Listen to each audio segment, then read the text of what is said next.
唔好意思，就係過1、2、3、4、5、6、7、8，哇9，哇咁 Q 耐，9，點解咧？我出咗嚟㗎咯喎，我疏絲俾嚟㗎咯，10秒，10秒，OK，我們 delay 10秒，delay 10秒，所以那現在是這個我們抓的這個鏡頭，這個是在外面的 delay 10秒。嗱，Simon 啊，呢個我會咁用啦，因為我呢邊兩套系統下，我等陣俾咧剔聲，我叫佢咁樣有計。呢個咧呢個我行 Facebook Live， 呢個係 YouTube Live 嚟嘅。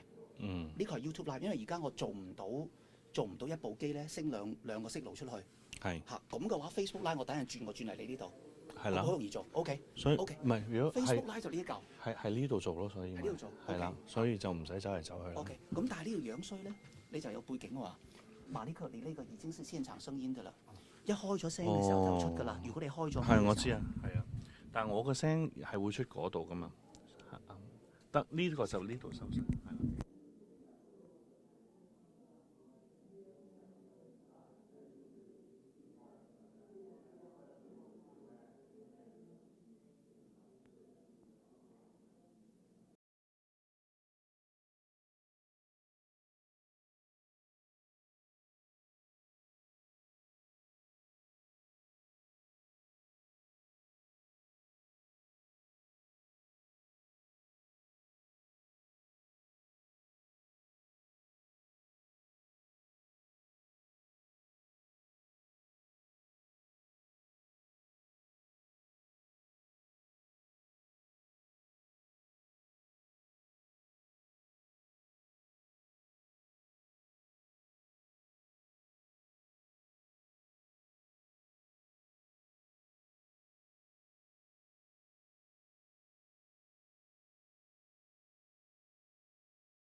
One two testing 1 2 3 3 4 One two two two one One two one two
Good afternoon. This is a hearing of the Congressional Executive Commission on China, and the title of this hearing is The Broken Promises of China's WTO Accession, Reprioritizing Human Rights. We'll have two panels testifying today.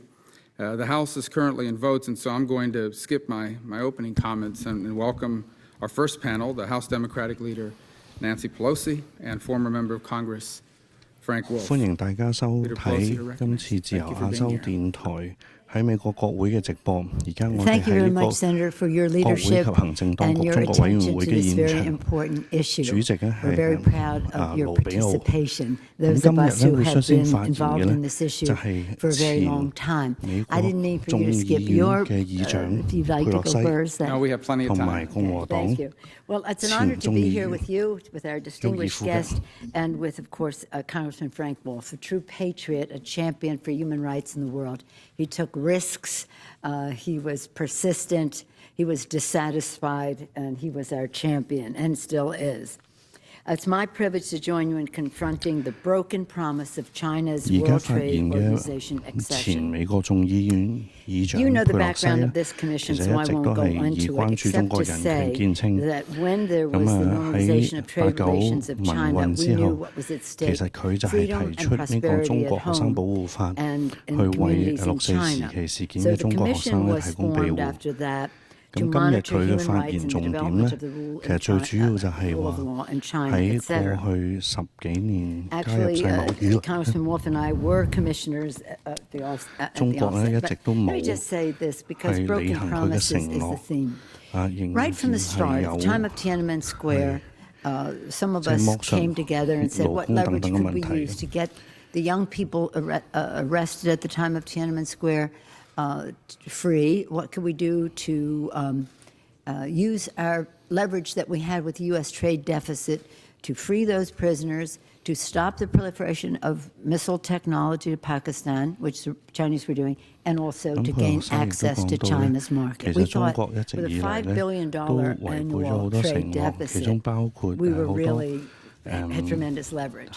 We worked very hard to stop the passage of the most favorable nation status for China, as it was then called.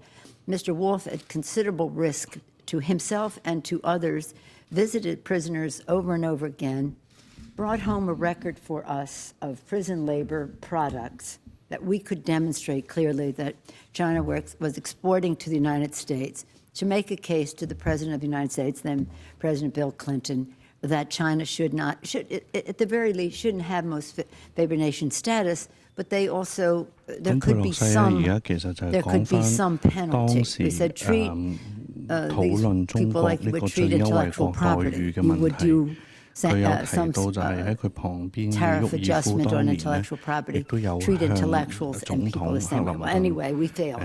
We passed the bill, House and Senate. President Clinton vetoed the bill. We couldn't override the veto in the Senate. We did pretty well, all things considered. But we have been rejected by Democratic and Republican presidents on this score. So our concern is bipartisan in terms of that. So at the time, though, my point is, at that time, right in the early 90s, the trade deficit was $5 billion a year. And we thought we had tremendous leverage, right? So they said to us, oh, you're all wrong. You have to let peaceful evolution take care of this. Human rights will emerge, et cetera, and we'll have access to China's market. Well, when we brought up the bill again in order to defeat us, they changed the name from most favored nation status to normalization or whatever they called it. But nonetheless, we still continued the fight. Well, a few years go by, nothing. The trade deficit continues to grow and grow and grow. And today, actually, rather than $5 billion a year, it's over $6 billion a week, almost $1 billion a day. That's what peaceful evolution brought us, and coddling of China. Corporate America was in there big. I still don't know if they're making a profit in China. But anyway, then comes along the WTO accession. And we tried our best to present our values in terms of whether China should go there. And strictly in a business sense, what's in it for us in terms of access, fair trade, etc. 咁佢質疑就 just tell you this little 係究竟 anecdote. 一直 Sure, 以 after 嚟 they 向 went 中 into 國 the 提供各種嘅貿易待 WTO, 遇， which 得 we 到嘅又係啲 tried 乜嘢 to 呢？ temper. A few years later, when I was Speaker, I visited China, was honored by the People's Congress, the President of the People's Congress, who's the second most important person in China. When he came to Washington, I reciprocated, not quite as elegantly as they did, not that many courses in the dinner, but that was the very day China was violating the WTO in terms of rubber exports to the United States. That very day was the announcement. So when he came to the Speaker's office and I was welcoming him, I said, I'm sorry to have to welcome you in a manner that is sort of a complaint, but China is not honoring WTO, and I can't let the opportunity go by without telling that. And he said to me, as he conferred with his associates there, we were told when we joined the WTO that we did not have to honor that provision. 佢話佢曾經代 Who 表 told you that? 即 Well, 係 the 美國 U.S. was 政 trying to 府 get them into the 去 WTO.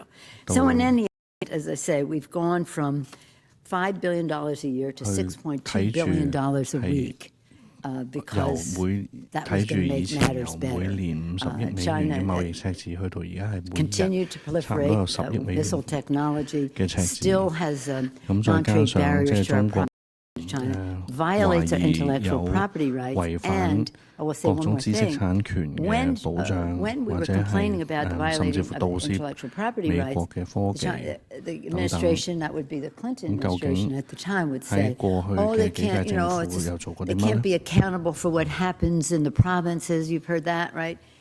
Well, one of the first provisions of the bill was that the trade office of the Chinese government must stop using pirated Microsoft in its office. So this wasn't about what was going on in the provinces, it was there. In any event, they've promised to do this, they promised to do that, they haven't done it. I think China is a very important country in the world. It's going to be successful. We rejoice in that success, but so much of it is at our expense. All that trade deficit 佩 going 洛 to 西亦都 China 提到 enabled 咧 them to have 中國毫 the 無 foreign 疑問 exchange 係 that 得 enabled 到 them 極 to 大 buy 嘅經濟成果。 into 問題就係 economies 個代 by 價究竟係 political 由邊個 support 去 in the 付出 rest 呢？ of the world. We chose to ride a tiger, and the tiger will decide when we get off. And it has curtailed the ability of America to talk about human rights in China because the corporate interests are so great. 而 But I 佢 say, 用 if 呢個 we 騎虎難 do 下 not, 去形容 if we 美國同中國嘅 hesitate 貿易關係， to 咁但係佢就 speak out for 認 human 為 rights in China 由 because of 於企 commercial 業嘅 interests, 利益實 we 在 lose 太 all 大， moral 所以 authority 問 to 題一 speak 直都 out 係冇 for 得 human 到 rights 正視嘅。 any place in the world. So this is about who we are as a nation, our values, trade, our workers, political power, geopolitical power on the part of the Chinese at our expense. 佢亦都提 And 問 it was 就係 our 話 decision 究 to 竟 ride 呢 that 個 tiger, 問 and that was during the 題 Clinton 應該個 administration, 本質係點 continued, 呢？ it continued 係 later. 美國究竟要視 China 自己為 has 一個 changed 點 a 嘅 great 國 deal 家， in the past 點樣去 15 對佢自己 years, 嘅人 as 民、 you know. 佢自己嘅勞工 But 同埋對其他國 the 家嘅 human 人 rights situation has not 嘅人權 improved 狀 that 況 much, 等等。 and we are still racking up big deficits from time to time. So thank you to the Commission for looking into this 15 years later. And I'm once again 咁最後 honored to 佢 be 係 here. 多謝 Chris 呢一 Smith, 個 who 委 will 員 be joining 會 us because we 喺 vote, 中國 and 加入 Frank 世 Wolf for 貿 two 15 wonderful 年 leaders. We 嘅 worked in 時 a 候 bipartisan way. 去重新去檢視 willing 中 to 美貿易 criticize 關係 presidents 同 of our 埋 own 呢 party 個 as 中 well 國 as the 究竟 other 喺過去 party 15年 on the 嚟 subject of 喺 human 人 rights 權 in 法治等 China 等問題 and 上 the 面 fact 有 that we 冇 were not 做過任 getting 何 a fair 嘅 deal 進步 on the trade side that they sold our moral authority for.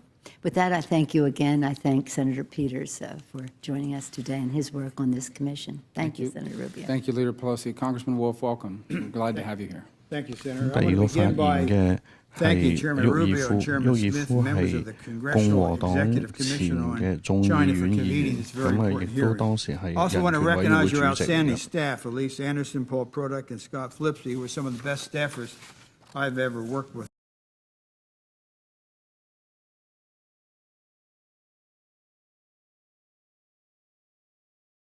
謝委員會啦，佢亦都係對喺佢身旁嘅佩洛西呢個民主黨嘅少數領袖咧，表示佢對佢一直以嚟對中國人權狀況嘅工作作出嘉許嘅。But as today's hearings will no doubt explore, the proponents of this approach can hardly claim that China today is more free or less repressive than it was 15 years ago. This is not, Senator, a partisan issue as we demonstrate in our efforts in the late 1990s. Our country is stronger and the dissidents worldwide are bolstered when both parties, Republican and Democrat, and their leadership take a principled stand for human rights and religious freedom. Evidence continues to show that the government of China has leveraged the wealth and economic growth that accompanied WTO accession to become more corrupt, more repressive, and more dangerous than any time in modern history. China has become increasingly belligerent and hostile, and its actions in Spratly Islands to disrupt peaceful navigation of the seas has led a campaign of unprecedented cyber attacks against the U.S. government, including members of Congress. They stripped my computer, a number of other members. They took everything off of their computer, and American companies. I used to see the list of what companies they were hitting that the Bureau would have, and every company was basically being hit. It's stunning how little we discussed the Chinese cyber attacks against OPM just 2 years ago that led to the most sensitive information about millions of Americans and their families being compromised, or their attacks on U.S. healthcare records and airline travel records, or the theft of intellectual property that are literally bankrupting American companies and costing us jobs. The American people and the U.S. government should be more outraged by these actions. Prior to the passage of PNTR in 2000, there was much debate in Congress and the media as to whether granting such status would help China become a more open and free society, leading to greater rights protection for its long-oppressed people and improvement to the law. It's interesting in retrospect that just 10 years after the world was shocked by the brutal crackdown against the Tiananmen Square protesters, the young student, the tank man in front of the tank, a school of thought took root which argued for increased trade and economic ties as opposed to sanctions and a tough line. Wishful thinking superseded a genuine understanding of the Chinese Party's communist goals and objectives. The state of freedoms in China today, after so many trillions of dollars in wealth, has been transferred to the small ruling class that controls the production, is well summarized in a most recent report by the United States Commission on International Religious Freedom. They said during the past year, the Chinese government increased its targeting of human rights lawyers, dissidents, some of whom advocated for religious freedom or represented individuals of various beliefs. Authorities across China undertook a sweeping dragnet, rounding up lawyers and human rights defenders, including religious freedom advocates, and nearly 300 lawyers were arrested, detained, or disappeared.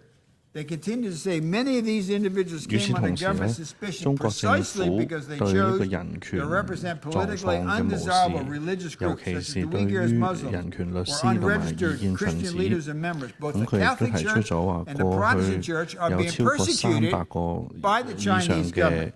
And also the Falun Gong. End of quote. A curiously glance at headlines for the past few weeks. Here's what the headlines say. Uyghurs are told to confess political mistakes in mass meeting. Another headline, Tibetan pilgrims barred from Kirtri Monastery by Chinese police. It's almost, I want to Tibet, it's almost cultural genocide against the Tibetan people. Another headline, Christian rights lawyers tortured in China. Another one, Chinese Christians persecuted by the party's nationalism. Where there's a Washington Post piece, which I'm sure all of you read, for January 21st. It's painful to read about the Chinese lawyer, Li Chunfu, who was imprisoned in secret detention for 500 days, brutally tortured, drugged, and since his release to post that he's been diagnosed with schizophrenia. He's not the same person. And the ABA has spoken, and others, but very few people are saying anything. This all experienced when he was in prison, being held by the Chinese government. The irony is that due to the great wealth that Speaker Pelosi mentioned, the increased economic interconnectivity and international influence,